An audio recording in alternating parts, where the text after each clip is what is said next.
सपा मुखिया अखिलेश यादव पश्चिम बंगाल चुनाव के नतीजों के सामने आने के बाद काफी एक्टिव दिखाई दे रहे हैं। इस बीच गुरुवार को सपा प्रमुख कलकत्ता पहुंच गए, जहां उन्होंने टीएमसी सुप्रीमो ममता बनर्जी के आवास पर पहुंचकर उनसे मुलाकात की। इस दौरान अखिलेश यादव ने कहा कि आप हारी नहीं हैं और उनका भावनात्मक समर्थन भी किया। ममता बनर्जी से मुलाकात के बाद अखिलेश यादव ने बीजेपी और चुनाव आयोग को आड़े हाथों लेते हुए जमकर हमला बोला। अखिलेश यादव ने कहा कि बीजेपी ने जो बंगाल में किया है, यूपी में उसका पहले ट्रायल किया और फिर बंगाल में उसे बड़े पैमाने पर किया। उन्होंने कहा कि बंगाल में यूपी बाय इलेक्शन से ज्यादा तस्वीरें आई होंगी। बंगाल में जो हुआ उसने लोकतंत्र को डैमेज किया है। हमें याद है जिस समय निष्पक्ष चुनाव हुआ, दीदी यहाँ की मुख्यमंत्री बनी और आज हम लोगों को सबको मिलकर के जो इलेक्शन में बेईमानी हुई है उसके लिए खड़ा होना पड़ेगा।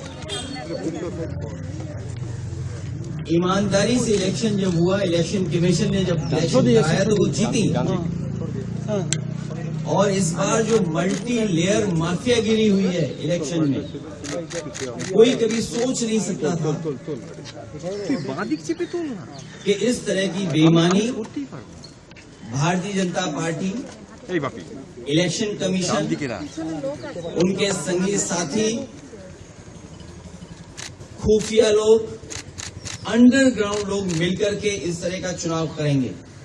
अभी तक तो हम ये सुनते थे कि जो आज बंगाल करता है वो देश कल करता है, लेकिन बीजेपी ने जो उत्तर प्रदेश में किया बेईमानी, वो एक ट्रायल था उनका, और उससे सीख करके पूरा का पूरा चुनाव उन्होंने लूट लिया। सेंट्रल फोर्स हो, election commission, transfer posting, UP का चुनाव भी बड़े करीब से देखा है मैंने। न जाने कितने अधिकारियों की हम शिकायत करते थे, न कभी डीजीपी हटा, न कभी चीफ सेक्रेटरी हटे, न कोई डिस्ट्रिक्ट का अधिकारी हटाया उन्होंने। लेकिन जब बंगाल का चुनाव हुआ, पूरा का पूरा स्ट्रक्चरली उन्होंने अपना बनाया और उनको निर्देश दिए गए कि आपको चुनाव हराना है। आप में से बहुत सारे साथी होंगे, अब तो फोर्स के कई लोगों को 15 दिन की छुट्टी दी है, लीव। इतनी छुट्टी कभी सेंट्रल फोर्स को कभी नहीं मिली। अभी सुना है कि 15 दिन की छुट्टी दी गई है। और जिस तरह का व्यवहार यहाँ हो रहा है पॉलिटिकल वर्कर के साथ, पार्टी ऑफिस के साथ, हम लोग भी सरकार में आए और सरकार से गए, कभी कभी किसी वर्कर, पॉलिटिकल वर्कर के साथ इस तरह का व्यवहार नहीं हुआ। चाहे हमारे साथी अभिषेक हों, आदरणीय दीदी हों, उनको सिक्योरिटी की थ्रेट हो, जिन्होंने इतनी सेवा की हो लोगों की, आखिरकार किसकी ताकत की वजह से ही कर रहे हैं। और मैं तो वो तस्वीरें दिखाना चाहता हूं जो कभी यूपी में तस्वीरें बनी थी।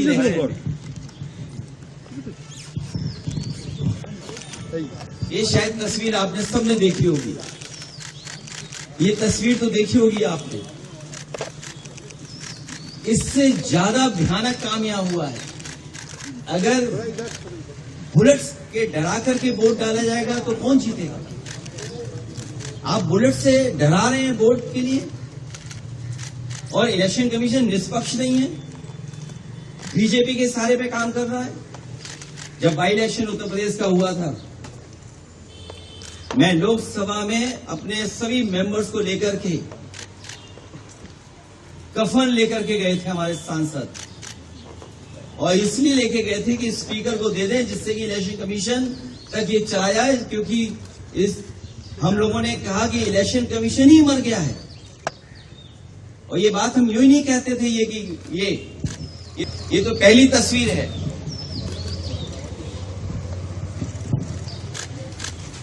दूसरी तस्वीर भी किसी से छिपी नहीं होगी,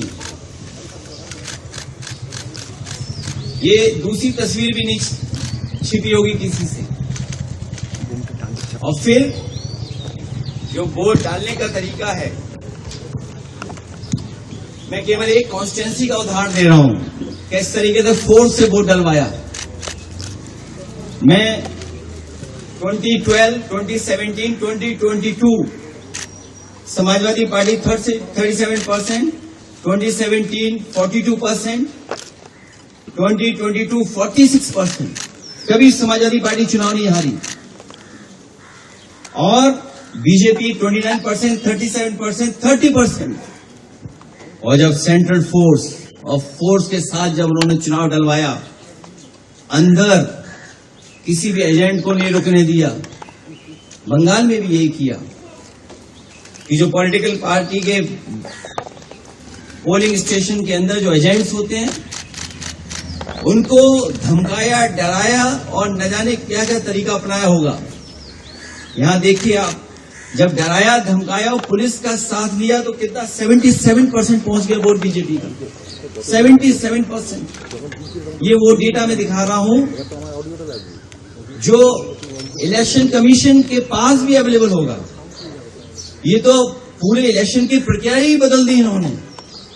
और अब तो ऐसा है बीजेपी की सरकार में इलेक्शन, हम इस लड़ाई में आदरणीय दीदी के साथ हैं, क्योंकि लोकतंत्र को बचाना है, संविधान को बचाना है। अगर हमारे वोट के अधिकार को ही छीन लेंगे तो फिर क्या लोकतंत्र बचा।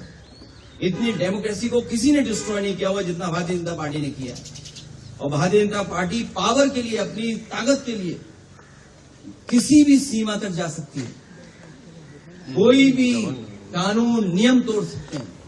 और उत्तर प्रदेश में हम लोगों ने बड़े करीब से देखा, वहां पर ये जो करते थे वो यहां पर किया है। अखिलेश जी, आप कह रहे हैं कि इलेक्शन कमीशन बीजेपी के साथ मिलजुल के ये सब किया, लेकिन आप लोग रोकेंगे कैसे सर? हर जगह से आप लोग वोट चोरी का शिकायत तो कर रहे हैं, लेकिन रोकेंगे कैसे? मुझे उम्मीद है कि देश की जनता इसके बाद जाग जाएगी। जो बंगाल में हुआ है, जो बंगाल को सेंट्रल फोर्स थे, क्या आप कल्पना कर सकते हैं कि 3 लाख सेंट्रल फोर्स भेजी गई और चिन्हित करके अधिकारियों को पोस्ट किया गया। सुनने में तो ये भी आया कि अधिकारियों को लालच दिया गया है कि चुनाव जिता दो तो हम आपको अच्छा पद देंगे। और आप यकीन करना, देख लेना, आप जो यहां से चुनाव करा करके जा रहे हैं अधिकारी बड़े, कुछ न कुछ लाभ का पद पाएंगे।